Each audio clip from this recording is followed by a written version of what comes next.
देखिए हमेशा से ही हमने देखा है कि डिफेंस सेक्टर में काफ़ी अच्छा मोमेंटम रहा है। करीबन साढ़े 4-5 लाख करोड़ के आसपास का बजट हम डिफेंस सेक्टर में एलोकेट होता हुआ देखते हैं। और जिस तरीके से हमने ऑपरेशन सिंदूर देखा लास्ट ईयर, तो डेफ़िनिटली सरकार का फ़ोकस अगेन डिफेंस सेक्टर पे होगा। मुझे हुँ, लगता है कि डिफेंस सेक्टर में अच्छा खासा बजट आपको देखने को मिलेगा। क्योंकि यहाँ पर देखिए पूरे विश्व में सभी इकोनॉमीज़ अपनी डिफेंस क्षमता को बढ़ाते हुए नज़र आ रहे हैं। सभी इकोनॉमीज़ अपनी डिफेंस इक्विपमेंट्स को इंक्रीज़ कर रहे हैं। तो मुझे लगता है कि अब जो सरकारों का या इकोनॉमिक्स का नज़रिया है वो है कि आपकी डिफेंस एक्टिविटी या डिफेंस आपकी जो संसाधन है वो स्ट्रांग होने चाहिए।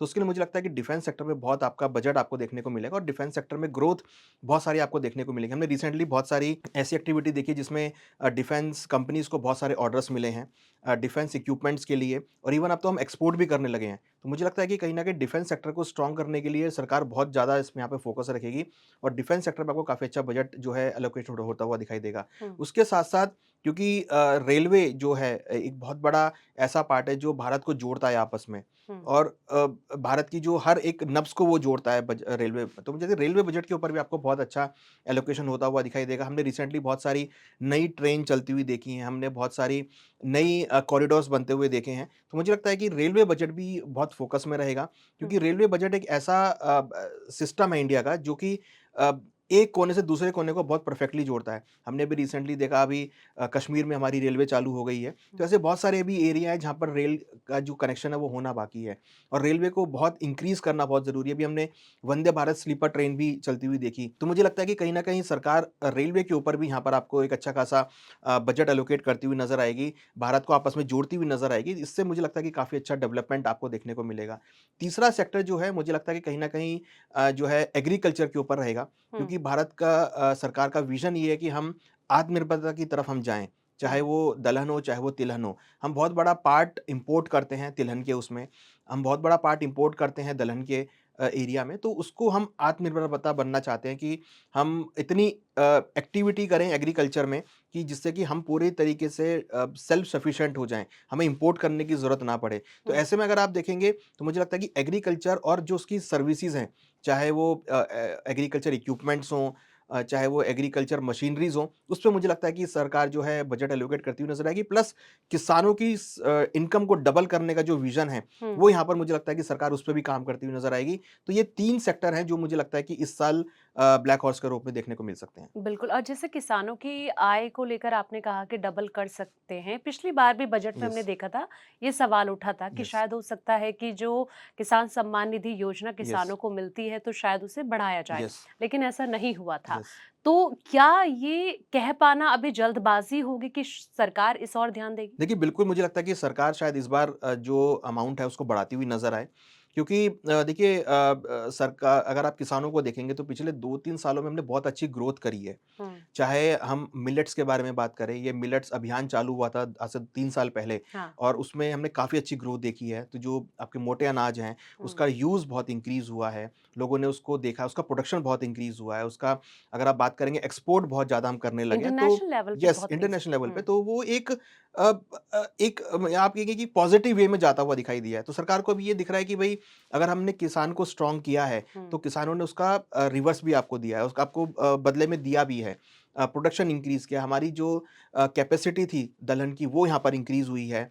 हमारी प्रोडक्शन की जो तिलहन में कैपेसिटी थी वो यहाँ पर इंक्रीज़ हुई है। हमारा जो इम्पोर्ट है दालों में या तिलहन के अंदर वो काफ़ी कम हुआ है। तो कहीं न कहीं इससे भारत जो है आत्मनिर्भर बनता हुआ नज़र आया है। हुँ, हालाँकि अगर आप देखेंगे कि जियोपॉलिटिकल टेंशन बहुत रही हैं हाँ। ट्रेड वॉर बहुत रही है, उसके बावजूद भी भारत के अंदर कोई इन्फ्लेशन उतना इंक्रीज़ नहीं हुआ है। अगर आप कंपेयर करेंगे यूएस के इन्फ्लेशन को, तो यूएस का इन्फ्लेशन बहुत इंक्रीज़ हुआ है। बट अगर आप इंडिया के इन्फ्लेशन को देखेंगे, तो हमारा इन्फ्लेशन एक दशक के लोअर लेवल पर है। तो हुँ, ये इस वजह से क्योंकि हम आत्मनिर्भर बने हैं, हमारी जो प्रोडक्टिविटी है वो इंक्रीज़ हुई है, हमारी जीडीपी ग्रोथ बहुत इंक्रीज़ हुई है। हुँ, तो ये शो करता है कि अगर आपने किसानों को दिया है, अगर हमने उनको सम्मान निधि दी है, तो किसानों ने उसको वापस भी किया है। हुँ। उन्होंने प्रोडक्शन इंक्रीज़ किया है, उन्होंने क्वालिटी फार्मिंग करी है, उन्होंने क्वालिटी प्रोडक्शन किया है, तो ये कहीं न कहीं एक सरकार के लिए पॉज़िटिव पॉइंट रहा है। बिल्कुल। अच्छा जैसे कि आपने सेक्टर्स को लेके तो यहाँ पर बात करी, अगर मैं कहीं न कहीं मेडिकल फ़ॉर्म में बात करूँ क्योंकि कहीं न कहीं देखा जाए तो हेल्थ सेक्टर पर यस, चोट बहुत ज़्यादा लगी है। यस। आईटी सेक्टर पर भी हमने देखा कि कुछ वक़्त के लिए उठा था, लेकिन फिर थोड़ा मार उस पर भी पड़ी थी। तो क्या लग रहा है कि ये सेक्टर आप कहाँ पर देखते हैं? देखिए, हेल्थ सेक्टर कोविड के बाद से बहुत लाइमलाइट में आया है। सरकार ने हेल्थ सेक्टर पे बहुत अच्छे काम किए हैं। हॉस्पिटल्स ओपन किए हैं, बेड की क्षमता बढ़ाई है, प्लस जो मेडिकल में यूज़ होने वाले, जैसे अगर हम बात करें ऑक्सीजन सिलेंडर्स की, अगर हम बात करें तो उसकी क्षमता बहुत इंक्रीज़ करी है। तो कहीं न कहीं सरकार ने ये देखा है कि भई अगर आपकी सारी सर्विसेज़ चल रही हैं, बट अगर आपका हेल्थ सेक्टर स्ट्रॉन्ग नहीं है, तो हुँ, वो सर्विस कोविड के लिए एग्ज़ाम्पल के तौर पे वो सही नहीं बैठ पाएँगी। तो सरकार ने हेल्थ सेक्टर की भी अच्छा खासा बजट एलोकेट किया है। करीबन अगर हम देखेंगे तो 1.5 से 2 लाख करोड़ के आसपास का बजट हेल्थ सेक्टर पे भी जाता है। हुँ, तो मुझे लगता है कि हेल्थ सेक्टर पे भी सरकार यहाँ पे नज़र रख रही है। रिसर्च एंड डेवलपमेंट पे बहुत हुँ। सरकार खर्च कर रही है कि भई किस तरीके से नई-नई दवाइयाँ आप इन हाउस बना सकें, आपको बाहर से इम्पोर्ट करने की रिक्वायरमेंट ना हो।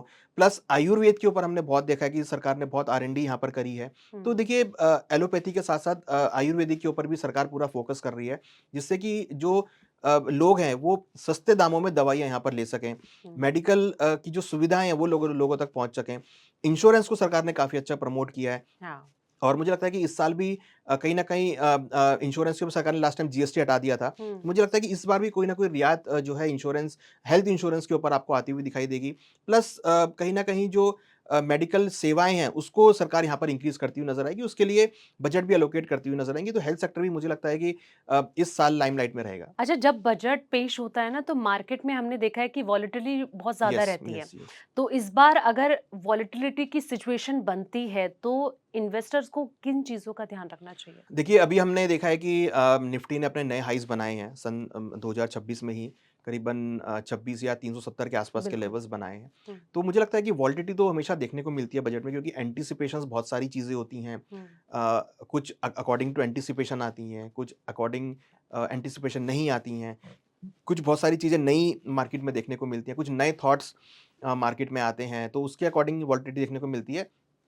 प्लस ग्लोबल एक्टिविटीज़ को देखते हुए भी बहुत सारी मोमेंटम मार्केट में हम देखते हैं। तो मुझे लगता है कि आपको वॉलेटिलिटी ज़रूर देखने को मिलेगी, मोमेंटम आपको देखने को मिलेगा, प्लस जो इंटरनेशनल कारण जो भी हुए हैं पिछले 4-5 दिनों में, वो भी यहाँ पर बजट फ़ोकस में रहेंगे। हुँ, क्योंकि अगर आप देखेंगे तो इंडिया में उतने ज़्यादा अभी आपको कंसर्न्स नहीं देखने को मिल रहे हैं। बाकी जगह आपको बहुत कंसर्न्स देखने को मिल रहे हैं। तो ऐसे में जो एफआईआईज़ हैं, वो डेफ़िनिटली ऐसा प्लेस ढूँढ रहे होंगे जहाँ पर वो पैसा पार्क कर सकें। तो इंडिया एक ऐसा प्लेस है जहाँ पर वो अच्छी तरह पैसा लगा सकते हैं, हुँ, जहाँ पर उनको अच्छे higher return rate of interest भी मिल रहे हैं। तो मुझे लगता है कि शायद एफआईआईज़ को अट्रैक्ट करने के लिए भी कोई ईज़ ऑफ डूइंग बिज़नेस सरकार यहाँ पर डिस्कस कर सकती है। कुछ ऐसे पॉइंट सरकार बजट में ला सकती है जो कि एफआईआईज़ को अट्रैक्ट करे। तो हुँ। मुझे लगता है कि वो भी एक सरकार की नज़र में होगा, और हो सकता है कि बजट शायद आपको, मुझे ऐसा लगता है कि विदेश नीति के ऊपर थोड़ा-सा ओरिएंटेड होता हुआ दिखाई देगा कि जो विदेश में आपकी नीति चल रही है, चाहे वो ट्रेड वॉर को लेकर हो, चाहे वो हुँ। जियोपॉलिटिकल कंसर्न्स को लेकर हो, चाहे एफआईआईज़ को अट्रैक्ट करने के कंसर्न्स में हो, तो वो भी मुझे लगता है कि सरकार उसको टच में रखे।